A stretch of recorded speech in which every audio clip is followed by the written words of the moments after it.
Good afternoon students. हम social studies में political science वाला पोर्शन आज से स्टार्ट कर रहे हैं। उसमें चैप्टर नंबर फर्स्ट है what is democracy, why democracy.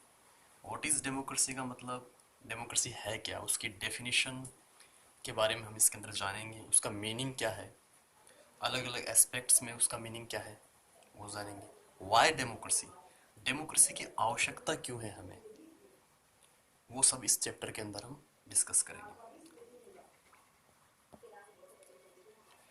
तो स्टार्ट करते हैं। सबसे पहले व्हाट इज डेमोक्रेसी यानी इसकी डेफिनेशन के बारे में हम जानेंगे। व्हाट इज डेमोक्रेसी, डेफिनेशन है अ form of government which have following features is called democracy. यानी सरकार का वह रूप जिसमें जो नीचे 6 फीचर्स दे रखे हैं वो सारे के सारे अगर इंक्लूड हैं तभी हम उसे क्या कहेंगे, डेमोक्रेसी कहेंगे। अगर इनमें से एक फीचर भी मिस है तो हम उसे डेमोक्रेसी नहीं कह सकते। अब हम सारे फीचर्स को एक एक करके देखते हैं। नंबर 1 है rulers are elected by the people. जो रूलर है, जो शासक है या जो रिप्रेजेंटेटिव है वो जनता द्वारा चुना जाए।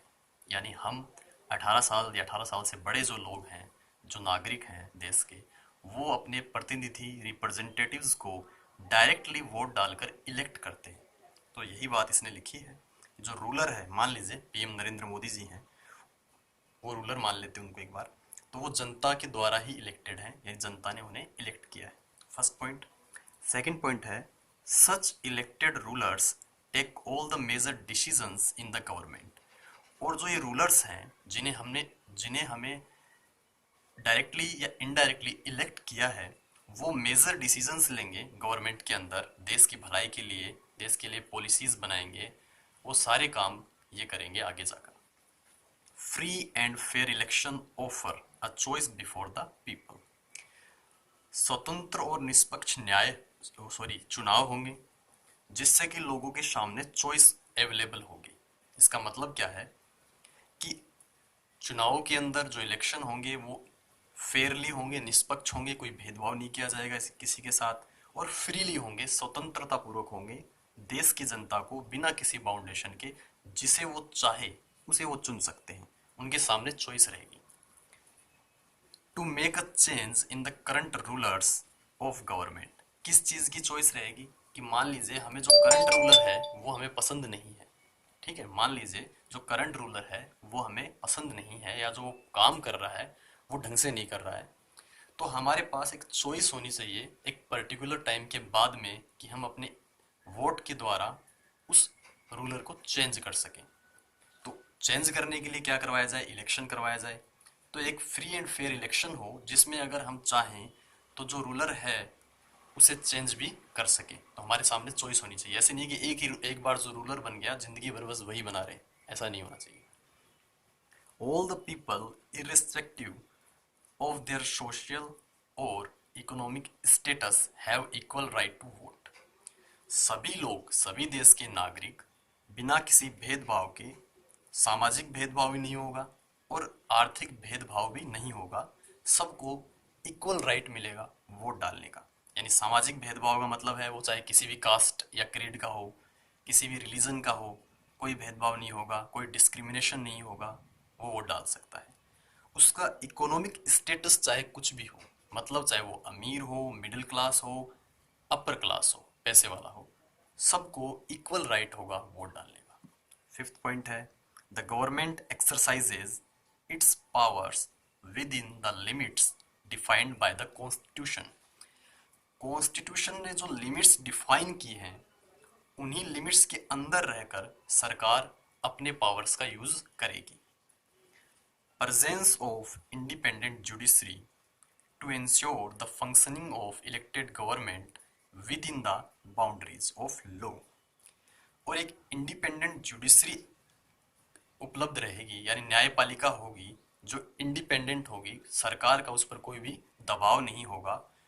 वो इंश्योर करेगी यानी सुनिश्चित करेगी कि सरकार जो है वो सारे काम, जो इलेक्टेड गवर्नमेंट है वो सारे काम कानून के दायरे में कर रहा है, कानून की बाउंड्री में कर रहा है। ठीक है। And to protect the constitution. और उसका दूसरा काम होगा कॉन्स्टिट्यूशन को प्रोटेक्ट करना। अगर सरकार एंटी कॉन्स्टिट्यूशन वर्क कर रही है या कॉन्स्टिट्यूशन को ब्रीच या तोड़ रही है तो उसको रोकने का काम किसका होगा? जुडिशरी का होगा।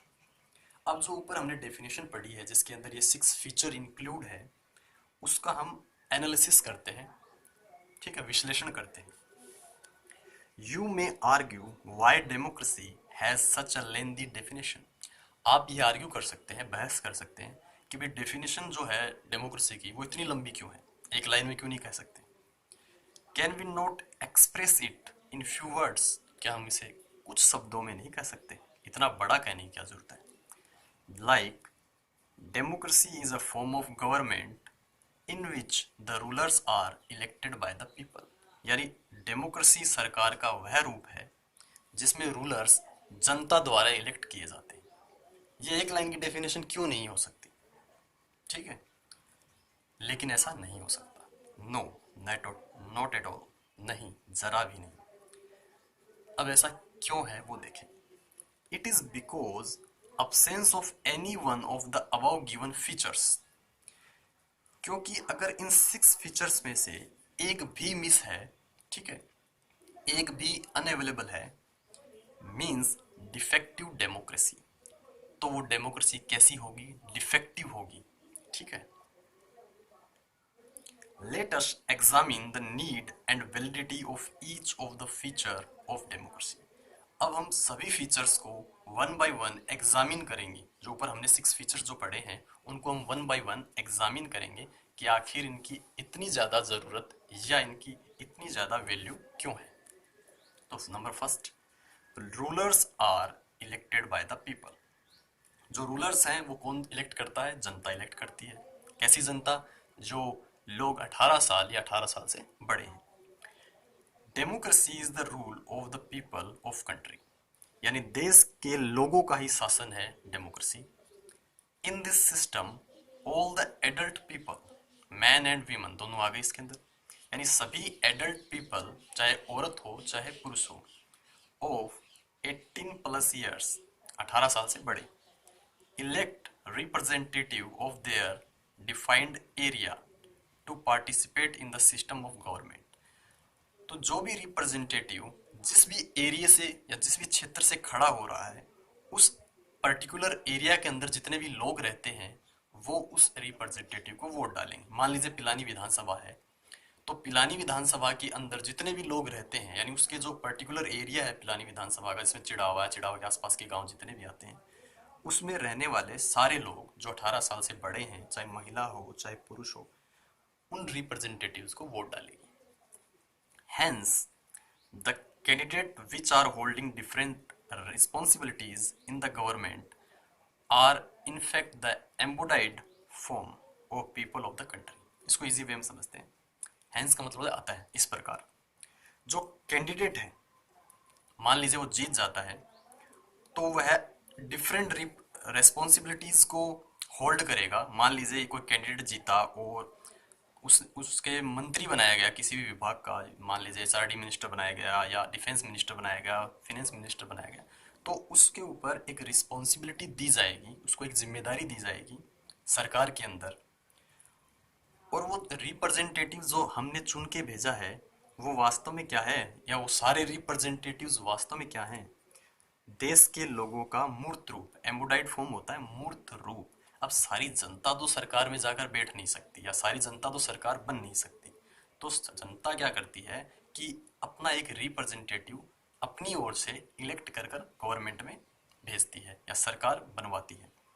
वो रिप्रेजेंटेटिव क्या करता है कि जहां से वो आया है उस एरिया को डेवलप करने का काम करता है। तो एक तरह से उस जगह की जनता का मूर्त रूप कौन है? वो व्यक्ति है, वो रिप्रेजेंटेटिव है।